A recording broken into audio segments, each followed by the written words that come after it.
오전에 만나고 오후에 만나니까 우리는 더 친해졌습니다. 제가 이제 복도에 나오는데 어떤 장로님 한 분을 만났는데 그 장로님한테 제가 요즘도 운동을 하십니까? 그랬더니 운동을 하신대요. 저는 운동을 끊은 지가 3년 됐습니다. 병원에 갔더니 의사가 이 관절이 어떠냐 그랬더니 목사님 인생 끝났네요 이러더라고요. 체중이 항상 90kg 이상 넘기 때문에 평생 동안 이 관절이 수고를 많이 한 것 같습니다. 그런데 그 장로님 얘기가 저를 더 감동시키게 만든 것은 제가 요즘도 운동도 하지만 더 기다리는 것은 하나님의 말씀의 시간입니다. 그분이 그 말을 했을 때 저에게 감동을 줬던 것은 오늘 들었던 그 말 때문이 아니었습니다. 22년 전 제가 선교사로 떠날 때에 마지막으로 그가 와서 저에게 이런 말을 했어요. 목사님 선교사로 사명 따라 가시는 것은 가셔야 되는데 오늘 요한계시록 11장까지 강해 설교를 하고 그 다음부터 계시록 강해 설교를 듣지 못하는 것이 너무 아쉽습니다. 22년 전에 했던 그 장로님의 말씀을 저는 기억하고 있습니다. 그리고 회개했습니다.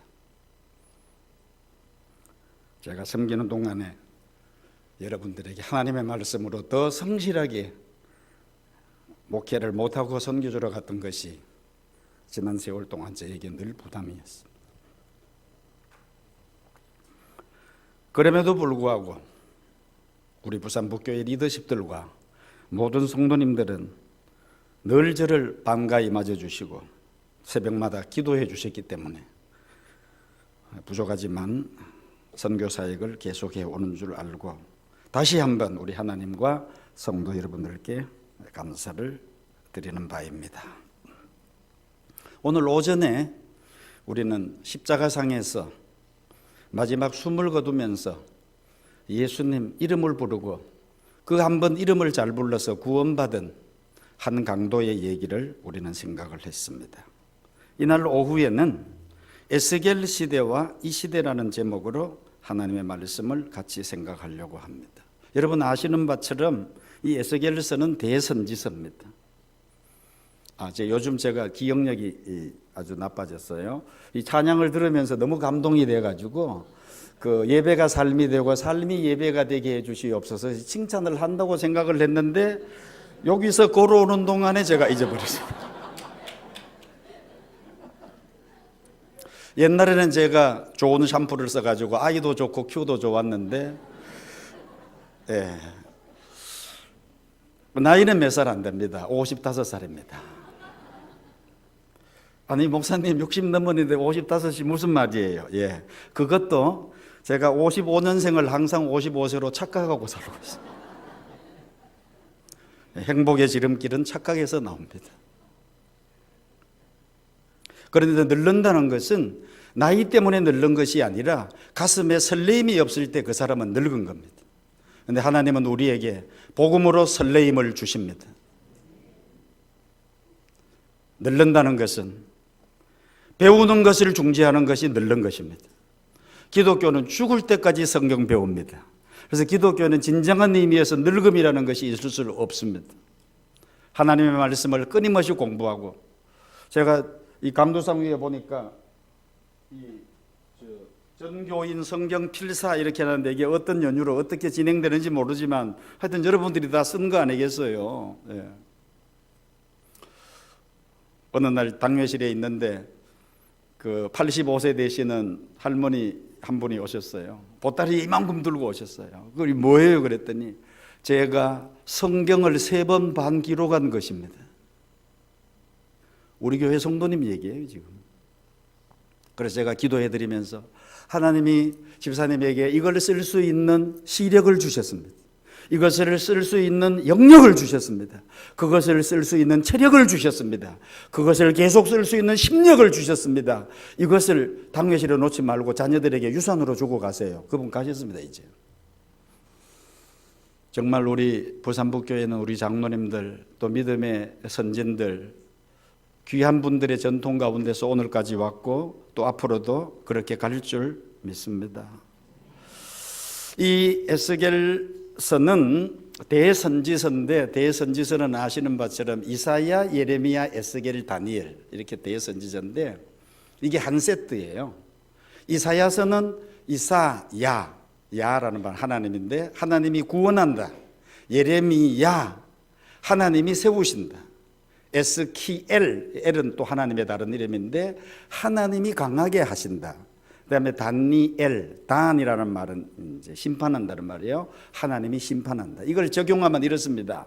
하나님이 저와 여러분들을 이사야 구원하셨어요. 구원하실 뿐만 아니라 예레미야, 하나님께서 우리를 세워주시고 힘주시고 이렇게 일하게 하십니다. 에스겔, 하나님이 우리를 강하게 하십니다. 마지막으로 역사가 끝나고 나면 하나님이 다니엘 심판하십니다. 그렇기 때문에 우리의 인생을 살아갈 때에 우리의 삶을 잘 디자인해야 됩니다. 하나님께서 이 교회 공동체를 통해서 저와 여러분들에게 인자로서 살아갈 수 있는 사명을 주셨을 때에 우리는 에스겔과 같이 사명을 감당해야 될 줄 믿습니다. 2장 1절, 인자야, 인자, 문자 그대로 사람의 아들입니다. 이 인자라는 말은 성경 원문에는 아담의 아들이라는 말을 인자라고 번역했어요. 그러니까 맨 첫 번째 인자는 아담입니다. 붉은 진흙으로 만들었던 그 아담인데 2차적인 인자는 에스겔입니다. 그건 에스겔 시대에 하나님의 일꾼으로 부름받은 자는 인자예요. 그럼 세월이 흘러서 신약 시대의 인자는 누굴까요? 신약 시대의 인자. 다 알지만 말씀 안 하시죠. 예수님이 자기를 가리켜서 인자에 온 것은 잃어버린 자를 찾아 구원. 그러니까 예수님이 자기를 소개할 때 항상 인자라고 말씀을 하는데 신약 성경에 81번 사용을 하고 있어요. 그런데 오늘 이 시대의 인자는 누구인고 하니까 결론부터 말씀을 드리면은 하나님을 믿고 예수님을 믿어서 하나님의 자녀된 자들이 이 시대의 인자입니다. 그래서 참 사람 노릇을 하려면은 중생하고 거듭나고 회개하고 십자가 밑에 가서 주님을 붙들고 말씀과 함께 살아가는 그 인생이 진짜 인생이지, 아무리 돈이 많고 아무리 세상적 지위가 많다 할지라도 예수님과 그의 말씀 떠난 인생은 자꾸 신문이나 텔레비전에 나오는 주인공들로 사람들의 인상을 찌푸리게 만드는 것입니다. 주님, 제가 이 시대의 사명을 감당하는 인자가 되게 하여 주시옵소서. 그런데 그 인자가 2장 1절에 보면 너 발로 일어서라, 내가 너에게 말하리라.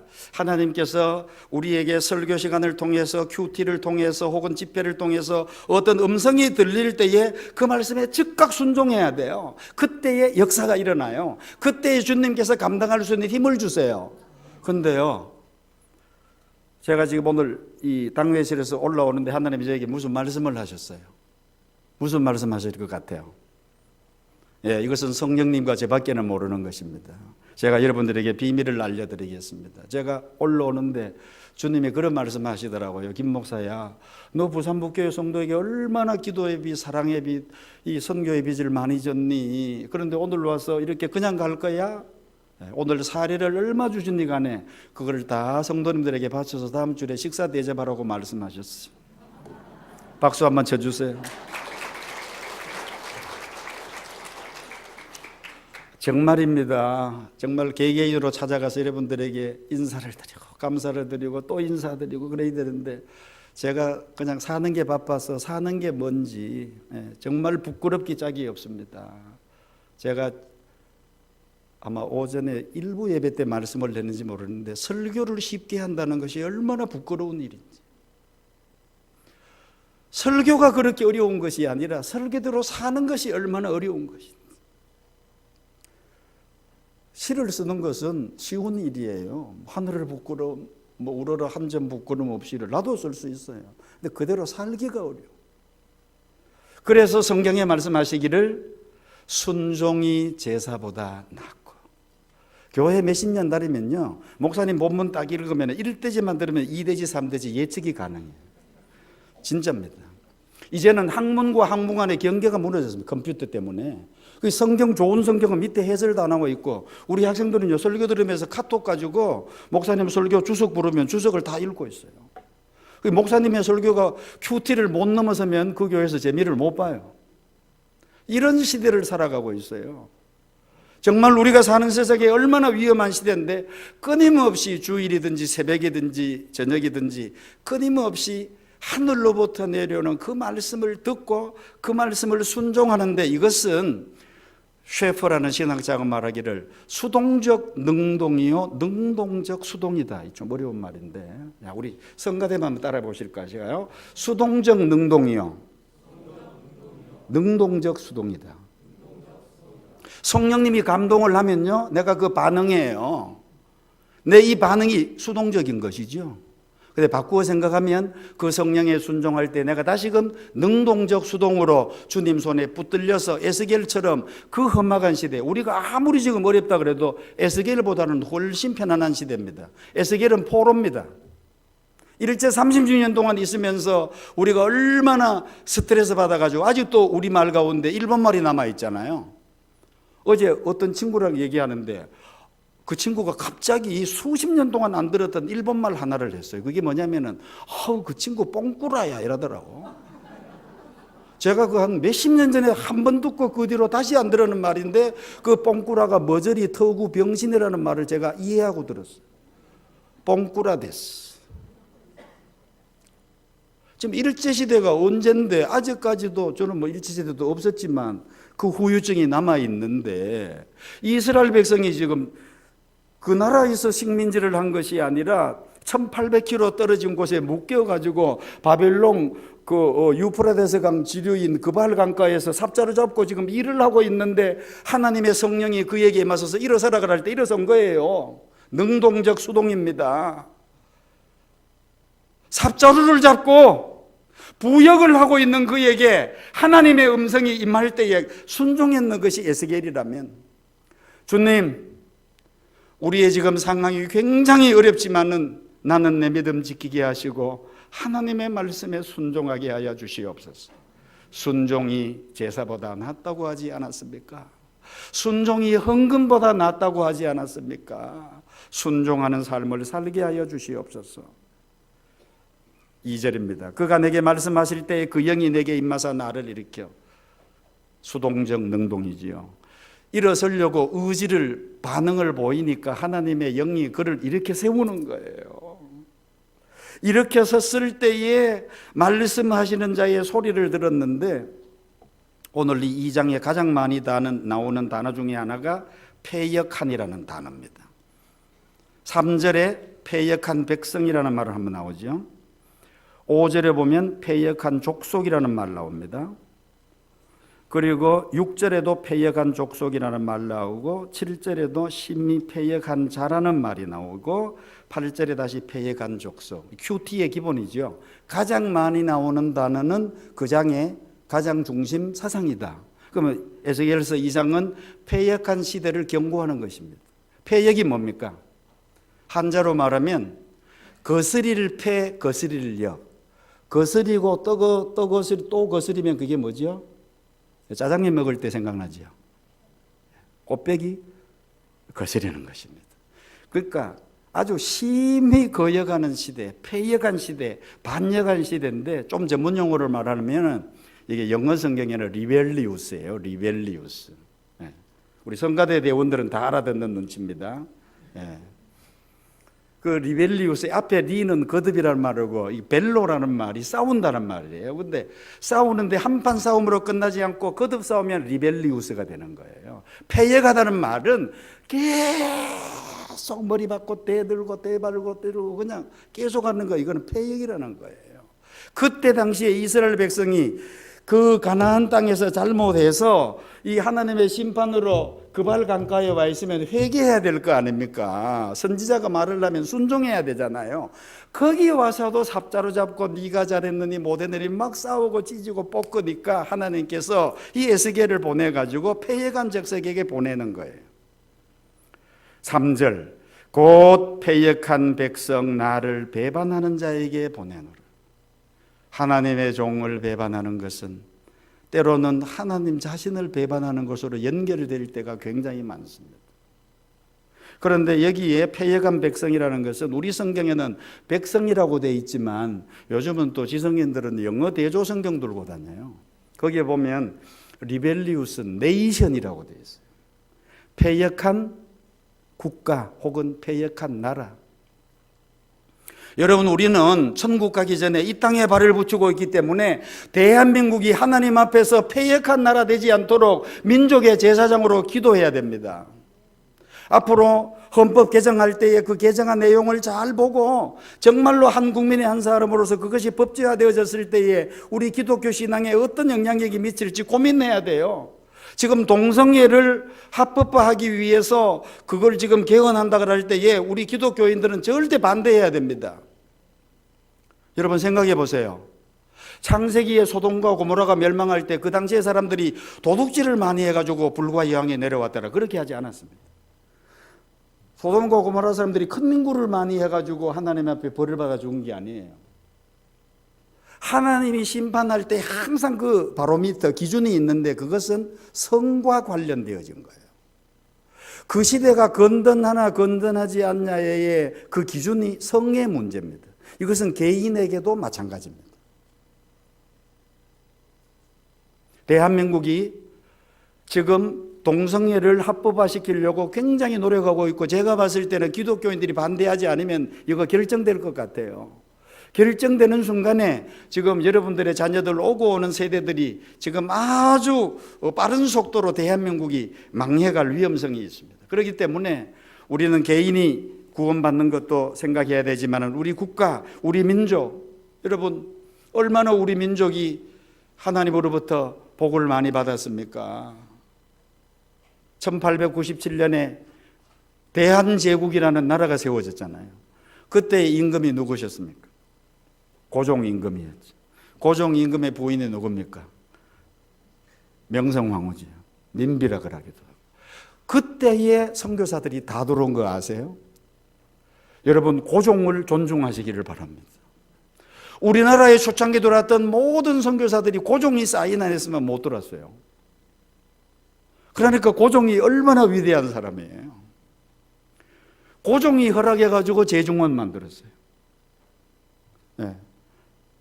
배제중학교 이름, 네. 고종이 배제, 인재를 양성하라고 지어준 것입니다. 학교, 병원, 선교사들의 그 안전 문제, 고종이 다 이렇게 해준 거예요. 복음이 들어온 지가 이제 130년밖에 안 됐어요. 그런데 이렇게 우리 당대에 이와 같은 부흥과 번영과 축복을 받았는데 지금 나라가 동성애를 합법해가지고 나라가 망조로 가는 것을 우리가 보고 있다는 것은 이것은 책임 회피입니다. 그러면 패역한 나라의 특징이 무엇입니까? 4절로 연결되지요. 패역한 백성의 특징은 4절에 나오는데 얼굴은 뻔뻔하고 마음은 구덕살이 배겨서 굳은 마음이라는 거죠. 착한 심령이 되면 성령의 감동이 올 때에 자기가 한 행위에 대해서 부끄러움을 느끼는 것이 성령의 감동입니다. 내가 잘못했습니다. 이것은 굉장히 아름다운 태도입니다. 주님 부드러운 마음을 주시옵소서. 어린 나이가 말을 할지라도 그 말이 참말이면은 그 말 앞에서 꼬리를 내리게 하여 주시옵소서.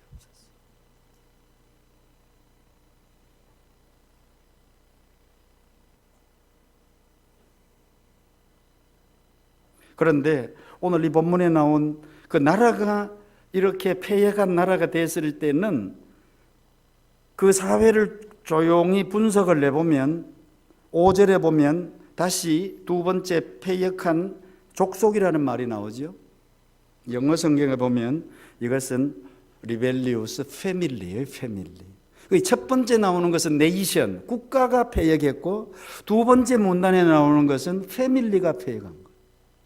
우리 예수 믿는 예수의 가정들이 하나님이 보실 때 패역한 가정이 되지 않도록 각 가정의 아버지, 어머니들이 제사장 노릇을 자녀들에게 해줘야 돼요. 그 잘못했을 때는 자녀들의 손을 붙잡고 해야 내가 너를 이렇게 비판하고 제대로 키우지 못하고 신앙의 모범을 보이지 못해서 정말 미안하다. 그 부모가 자녀들에게 미안하다 그러면요, 그때 자녀들이 부모에게 미안하다는 얘기를 하도록 되어 있습니다.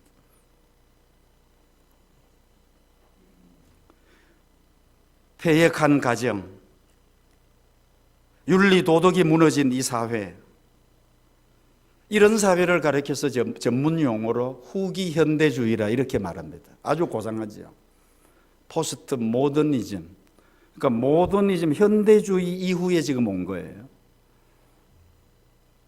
세상이 갈수록 문화가 발달되어지고 생활 수준은 굉장히 높아지는 것 같은데 윤리 도덕과 더 나아가서 영성의 수준은 갈수록 낮아지고 있습니다. 이럴 때에 우리 예수 가정들이 이 사회의 빛과 소금이 되기 위해서 폐역한 가정이 되지 않도록 하나님 앞에서 굉장히 노력해야 됩니다. 폐역한 족속의 자녀들이 하나님의 말씀으로 돌아서지 않고 제대로 말씀 받지 않으면 세 가지 형태로 사회에 기여를 하게 돼요. 6절 한번 보실까요? 6절을 다 같이 한번 읽겠습니다. 시작. 인자야, 너는 비록 가시와 찔레와 함께 있으며 전갈 가운데서 거주할지라도 그들을 두려워하지 말고, 꼭까지만 읽겠습니다. 여기에 가시, 찔레, 전갈은 그림 언어입니다. 사람을 그렇게 묘사하는 거예요. 누구를 만났는데 그 사람 말이 다 맞아. 집에 돌아갔는데 그냥 너무너무 상처가 되는 거야. 6개월 동안 소화가 안 돼. 어떤 것은 재직회 하다가 열받았는데 1년 동안 그 사람만 보면 1부 예배 안 하고 싶어. 2부 예배 와. 밥 먹을 때 그 사람 어디 앉았는지 보고 저 반대편에 앉죠. 왜 그렇지요? 그 사람 말이 다 맞아. 근데 돌아서 집에 가면 기분이 너무 나쁜 거예요. 왜? 가슴에 찔렸거든. 여러분 가시에 한번 찔려 보셨어요? 찔레꽃 빌 때 가가지고 한번 찔려 보셨어요? 이게 못을 박아가 아픈 게 아니고요. 거기 조그마한 게 빠지지도 안 하고 보이지도 안 하고 그러면서 사람은 살살 골병 들이는 거 있죠.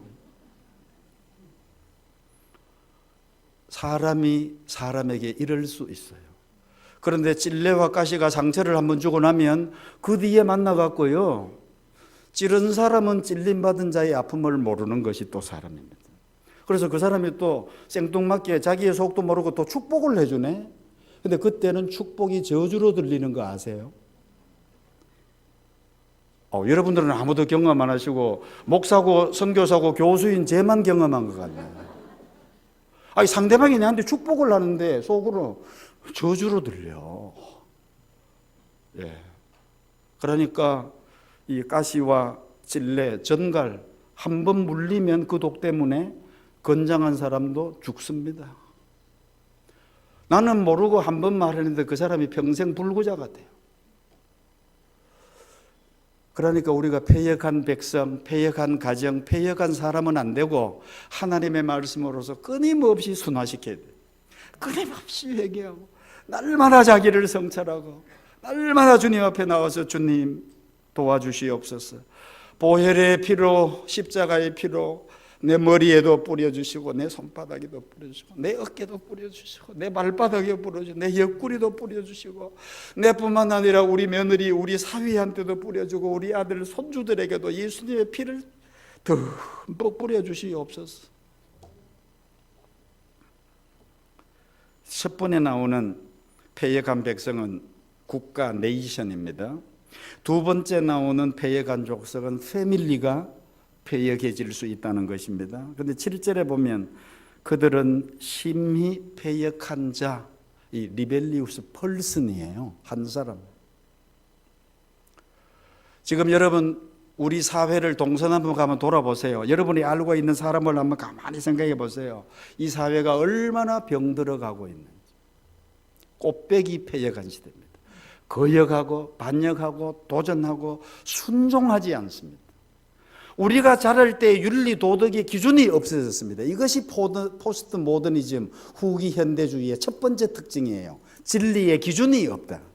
윤리의 기준이 없어요. 모두 내 잘난 맛에 살고 내 느낌대로 살아가는 것이 이 시대입니다. 두 번째, 후기 현대주의의 특징은 하나님과 하나님의 말씀의 기준마저 포기합니다. 기독교인들도 그렇게 될 위험성이 있어요. 성경을 자기 나름대로만 해석하고 성경이 말씀하시는 것을 듣지 않는 거예요. 똑같이 성경을 들고 다니는데 내가 성경 속으로 들어가는 거하고 성경이 내 속에 들어오는 거는 다른 거 아십니까? 주님, 성경이 내 속에 들어오게 하여 주시옵소서. 제가 지금 오늘 굉장히 차원 높은 설교를 하고 있는데 보니까 다 알아들으시는 것 같아. 대학생들도 이 말을 잘 못 알아듣는 애들이 있더라고요. 다시 말합니다. 성경이 내 삶 속에 들어오게 하여 주시옵소서. 내가 성경 속에 자꾸 들어가려고 그러지 말고요. 복 받을 사람들이요, 성경책 읽으면요 복 단어밖에 안 보이는 거 아세요? 네, 복 받으려고 그러니까. 그게 바로 내가 성경 속에 들어가는 사람의 입장입니다. 그런데 성경이 나한테 말을 하면요, 성경은 내보고 이래요. 십자가를 져라. 성경은 새해 첫날 저에게 이런 말씀하죠. 마태복음 7장을 묵상하는데 새해 첫날 주님이 세 마디 말씀을 저에게 주셨어요. 마태복음 7장 1절에 비판하지 말지니라. 제가 얼마나 비판의 명수겠어요. 하나님이 새해에는 너 좀 비판하지 말라. 두 번째, 새해에는 헤아리지 말아라. 그 다음 절에 나오더라고요. 그 헤아린다는 말이 카운트 한다는 말이에요. 그러니까 저울 갖다 놓고 무게에 재보는 거. 요 기준 닦아놓고 저 장로님, 저 권사님, 집사님, 구역장님, 선생님 다 달아보는 거예요. 메주얼이라고. 이 달아보는 것은 주님이 달아보는 것이지 우리는 이걸 못 달아봐요. 자기가 달아본다는 얘기는 자기가 기준이 된다는 얘기예요. 그 자기 기준으로 볼 때 이분이 지금 이만큼 가볍다는 거죠.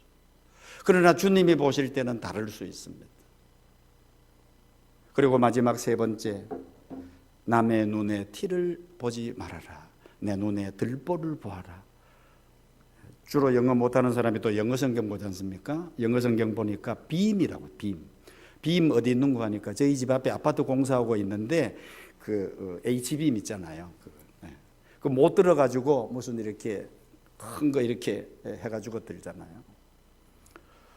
사실은 어떤 사람의 잘못이 잘 보인다는 얘기는 그 분야에 자기가 전문가라는 얘기입니다. 다시 말하면은 다른 사람은 모르지만 자기의 지나간 생애 동안에 그런 과오를 많이 정해봤기 때문에 그렇게 그 사람이 비판하는 게 예리하게 보일 수 있어요. 그런데 뽕꿀라들은 아무것도 안 보여요. 머저리기 때문에 뭐 세상 왜 돌아가는지 모르고. 강도상에서 1분말 써서 죄송합니다. 근데 사람들도 설교 끝나면 요 단어만 기억하는 사람들이 있더라고요.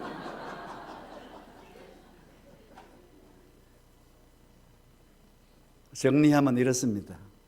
폐역하지 말라는 얘기를 하는데 폐역한 개인들이 모인 것이 폐역한 가정이고 폐역한 가정들이 많이 모이면 그게 커지면 그게 국가예요. 그럼 이걸 다시 거꾸로 말하면 뭐겠습니까? 뭐 요즘 우리나라 다 돼가 뭐 헌법 개정하려고 그러고 뭐 정치하는 뭐 누구시 뭐 그 사람이 그 사람이고 그 사람이라는 말도 안 씁니다. NOM이라고 막 이렇게.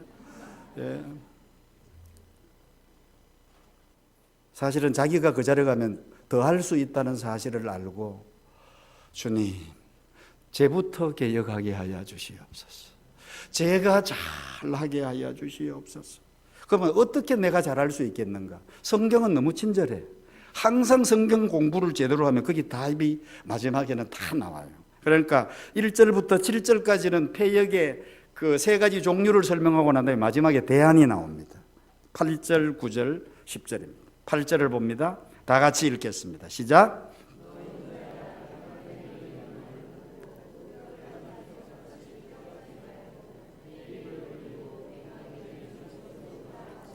아멘. 이 폐역한 시대를 살아가는 답안은 아무것도 없습니다. 세상의 학교에서 아무리 공부해도 우리의 영성이 바뀌지는 않습니다. 우리의 인생이 바뀌려고 그러면은 하나님이 우리에게 주신 말씀을 입을 벌리고 먹을 때에 성령님이 우리를 바꿔주실 때에 3년 4년 걸려도 변하지 않던 사람이 한 번 설교 듣고 변하여 새 사람 될 수 있습니다. 제가 이 교회를 사임하고 첫 번 사역을 마치고 돌아왔을 때에 어떤 집사님이 저에게 이런 고백을 하셨어요. 목사님이 가시고 제가 신앙의 바닥을 쳐가지고 인생 끝내 불났고 차를 타고 어디로 막 그냥 밟고 가는데 김영산 목사님이 그리워가지고 차에 있는 그 설교 테이프를 하나 넣었더니 그 설교 테이프이 그 돌아온 탕자 설교였대요. 인생 끝내버리려고 한참 가다가 그 설교 듣고 다시 속도를 줄이고 돌아와서 인생을 다시 시작해서 지금까지도 오늘 와서 배웠습니다. 아직 그분에게 제가 이 말은 하지 않았습니다. 그 사람하고 내하고만 아는 믿음의 비밀이지. 또 이런 얘기하면 그 사람이 누군지 꼭 또 알고 싶어 하더라고요.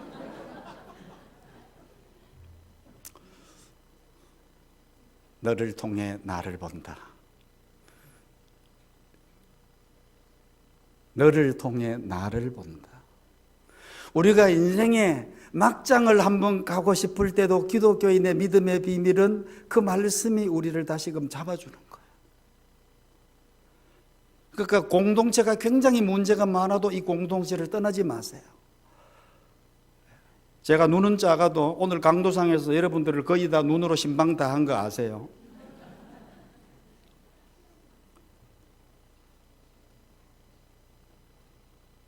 성령님은 시공을 초월해서 역사하시는 것이 신앙의 세계입니다.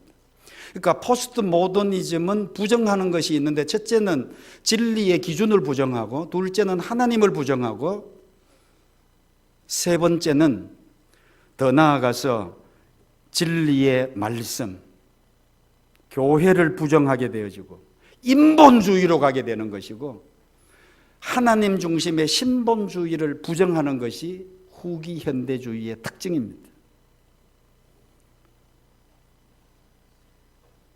어떤 노인이 차를 탔는데 젊은 사람이 기차 안에서 담배를 너무 많이 피우는 거예요. 그래서 여보게 젊은이 그 담배 좀 너무 심하게 내가 좀 힘들다고 그랬더니 화를 확 내면서 콧구멍 막으면 될 거 아니에요. 근데 이 노인이 열을 받았어요. 이걸 어떻게 갚을까 생각을 하다가 한참 가는데 그 젊은이가 이제 사이가 나빠지니까 먼 산 보고 이제 앉아있죠. 귀에 대고 으악 하고 고함을 질렀어요. 그랬더니 그 젊은이가 돌아오면서 이 노인이 왜 이렇게 고함을 질러요? 그랬더니 귓구멍 막으면 될까 아이가.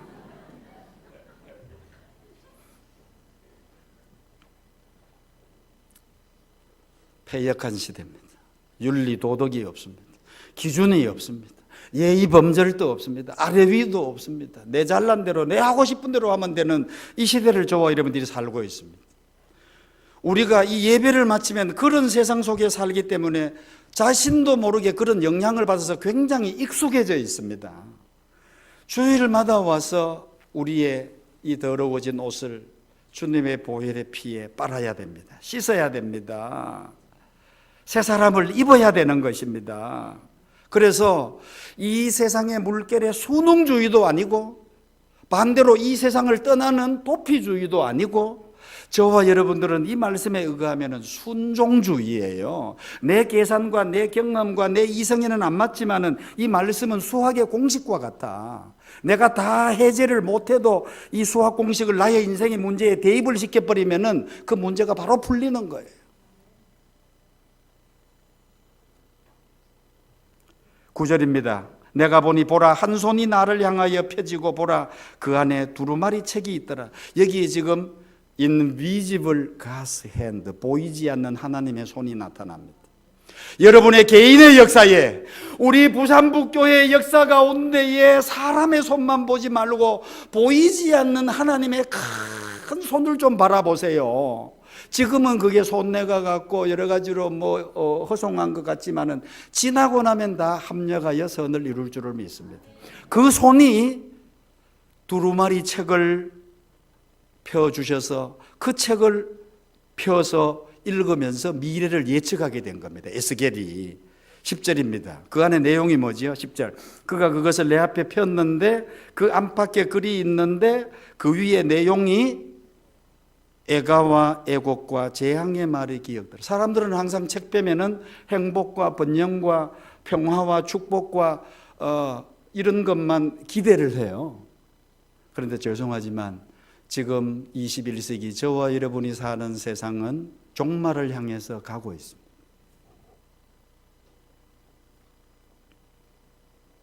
예수님 맞을 준비해야 됩니다.